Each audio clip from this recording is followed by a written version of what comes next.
ಬೆಂಗಳೂರಲ್ಲಿ ಒಂದು Chinese restaurant ಅಂತ ಹೇಳಿದ್ರಲ್ಲ, ಅದರ ಓನರ್ ಪಾತ್ರ ನಾನು ಮಾಡ್ತಿರೋದು. ಆದರ್ಶ್ ಅಂತ ಪಾತ್ರದ ಹೆಸರು. ಸೊ ಮೊದಲಿಗೆ ಅವ್ರ ಕತೆ ಹೇಳಿದ ತಕ್ಷಣವೇ ನನಗೆ ಭಾಳ ಇಷ್ಟ ಆಯಿತು. ಅಂದರೆ ನಮ್ಮ ಸುತ್ತಮುತ್ತ ನಡೆಯೋ ವಿಚಾರಗಳು, ಪಾತ್ರಗಳು, ಆಡೋ ಮಾತುಗಳು ಎಲ್ಲ ಒಂದು ರೀತಿ ನಾವು ಬೇರೆ ರಾಜ್ಯದಿಂದ ಬರೋರನ್ನ ಯಾವ ರೀತಿ ನಾವು ನೋಡ್ತೀವಿ, ಅವ್ರು ನಮ್ಮನ್ನು ಹೆಂಗೆ ನೋಡ್ತಾರೆ ಅನ್ನೋದು ಭಾಳ ದೊಡ್ಡ ಡಿಬೇಟು. ಸೊ ನನಗೆ ಈ ಕತೆ ಭಾಳ ಇಷ್ಟ ಆಯಿತು. ಮತ್ತು ತುಂಬ ಸೆನ್ಸಿಟಿವ್ ವಿಷಯ. ಈ ವಿಷಯ ಎತ್ಕೊಳ್ಳೋಕ್ಕೂ ಹೆದರ್ತಾರೆ, ಇದ್ರ ಬಗ್ಗೆ ಮಾತಾಡೋಕ್ಕೂ ಭಯ ಆಗತ್ತೆ ಆ್ಯಕ್ಚುಲಿ. ಸೊ ಅಂಥ ಸಬ್ಜೆಕ್ಟನ್ನ ತೊಗೊಂಡು ಭಾಳ ಸೂಕ್ಷ್ಮವಾಗಿ ಒಂದು ಸ್ವಲ್ಪ ಕಾಮಿಡಿನೂ ಉಪಯೋಗಿಸಿ, ಡಾರ್ಕ್ ಕಾಮಿಡಿ ಮತ್ತು ಸೋಷಿಯಲ್ ಡ್ರಾಮಾ ಎರಡರ ಮಧ್ಯದಲ್ಲಿ ಜಾನರ್ ಬೀಳುತ್ತೆ ಅಂತ ಹೇಳ್ಬೋದು, ರೈಟ್? ಐ ಮೀನ್ ಸೊ ಆ ಥರ ಹ್ಯೂಮರ್ ಎಲಿಮೆಂಟ್ಸು ಆ್ಯಡ್ ಮಾಡಿ ಭಾಳ ಕಷ್ಟವಾಗುವಂಥ ಕಾನ್ವರ್ಸೇಷನ್ಗಳನ್ನ ಈ ಸಿನಿಮಾನಲ್ಲಿ ಅಡ್ರೆಸ್ ಮಾಡೋಕ್ಕೆ ಟ್ರೈ ಮಾಡಿದ್ದಾರೆ.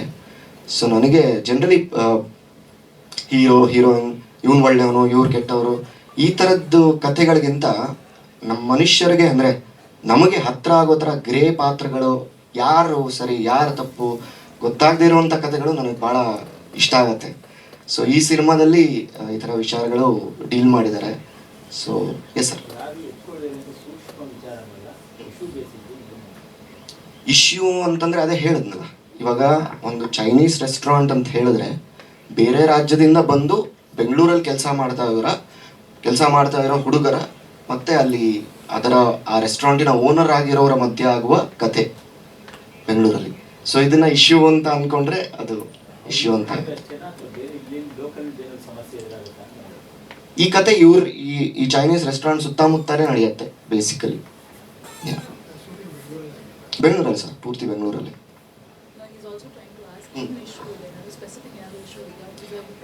ಅದೇ ಆ ಥರ ತುಂಬ ಇಶ್ಯೂಗಳನ್ನು ಒಂಥರ ಭಾಳ ಹಗುರವಾಗಿ ಡಿಸ್ಕಸ್ ಮಾಡಿದ್ದಾರೆ. ಅದ್ರ ಬಗ್ಗೆ ನಾನು ಈ ಟೀಸರ್ ಟೈಮಲ್ಲೇ ಮಾತಾಡೋಂಗಿಲ್ಲ ಅಂತ ಹೇಳಿರೋದ್ರಿಂದ ನಾನು ಜಾಸ್ತಿ ಹೇಳೋಂಗಿಲ್ಲ ಆ್ಯಕ್ಚುಲಿ. ಇಲ್ಲ, ಇಲ್ಲೀಗಲ್ ಇಮಿಗ್ರೇಷನ್ ಬಗ್ಗೆ ಮಾತಾಡಿಲ್ಲ. We have not touched about illegal immigration. ಇಲ್ಲ, ಅದ್ರ ಬಗ್ಗೆ ಹೋಗಿಲ್ಲ. Should have been interesting, but ಈ ಸಿನಿಮಾ ಮಾಡಿಲ್ಲ. ಅದೇ ಸರ್, ನಾ ಹೇಳಿದ್ನಲ್ಲ, ಈ ಕತೆ ಮೇನ್ಲಿ ಈ ಕಾನ್ಫ್ಲಿಕ್ಟ್ ಇದೆಯಲ್ಲ, ಇವಾಗ ನಾವು ನೋಡಿದ್ದೀವಿ ಹೆಂಗೆ ನಮ್ಮ ಸುತ್ತಮುತ್ತ ಇರೋರು ಬೇರೆ ರಾಜ್ಯದವ್ರ ಜೊತೆ ಹೆಂಗೆ ಮಾತಾಡ್ತಾರೆ, ಬೇರೆ ರಾಜ್ಯದವರು ನಮ್ಮ ಜೊತೆ ಹೆಂಗೆ ಬಿಹೇವ್ ಮಾಡ್ತಾರೆ, ಇದೆಲ್ಲ ನಾವು ಡೈಲಿ ನೋಡ್ತಾ ಇರ್ತೀವಲ್ಲ. ನನಗೆ ಕಾನ್ಫ್ಲಿಕ್ಟ್ ಇದೆ ತುಂಬ. ಆ ಕಾನ್ಫ್ಲಿಕ್ಟನ್ನು ಒಂಥರ ಅಡ್ರೆಸ್ ಮಾಡೋಕ್ಕೆ ಈ ಸಿನಿಮಾ ಒಂದು ದಾರಿ ಆಯಿತು ನನಗೆ ಆ್ಯಕ್ಚುಲಿ. ಒಂದಷ್ಟು ನನಗೂ ಐ ಓಪನಿಂಗ್ ಥರ ಆಯಿತು. ಬಿಕಾಸ್ ಒಂದು ಪಾಯಿಂಟಲ್ಲಿ ಶೂಟ್ ಮಾಡ್ತಿರ್ಬೇಕಾದ್ರೆ ರಾತ್ರಿ 10:20 ಕೂತಿದ್ದಾಗ ನಮ್ಮ ಇವ್ರು ಕೆಂಪು ಬಟ್ಟೆ ಹಾಕ್ಕೊಂಡಿರಲ್ಲ, ಇದೇ ಥರ ಕೆಂಪು ಬಟ್ಟೆ ಹಾಕ್ಕೊಂಡು ಒಂದು 6 ಜನ ಹುಡುಗರು ಹೋಗ್ತಾ ಇದ್ರು, ಸ್ಟೈಲಿಶ್ ಆಗಿ ಫುಲ್ಲು. ಬಟ್ ಹೋಟೆಲ್ ಕೆಲಸ ಮುಗಿಸಿ ಮನೆಗೆ ಹೋಗ್ತಾ ಇದ್ದಾರೆ. ಅಂದರೆ ಲಿಟ್ರಲಿ ನಮ್ಗೆ ಅವ್ರು ಕಾಣ್ತಾರೆ, ನಾವಾದರೆ ಅವ್ರನ್ನ ನೋಡಲ್ಲ. ಅಂಥವ್ರ ಕತೆ ಈ ಸಿನಿಮಾ ಅಂತ ನಂಗೆ ಅನಿಸ್ತು when he said the story. Mean so ಈ ಕತೆ ನಂಗೆ ಭಾಳ ಇಷ್ಟ ಆಯಿತು. ಆ್ಯಂಡ್ ಆಲ್ಸೋ ಪಾತ್ರ ಕೂಡ ತುಂಬ ಚೆನ್ನಾಗಿ ಕಟ್ಕೊಟ್ಟಿದ್ದಾರೆ.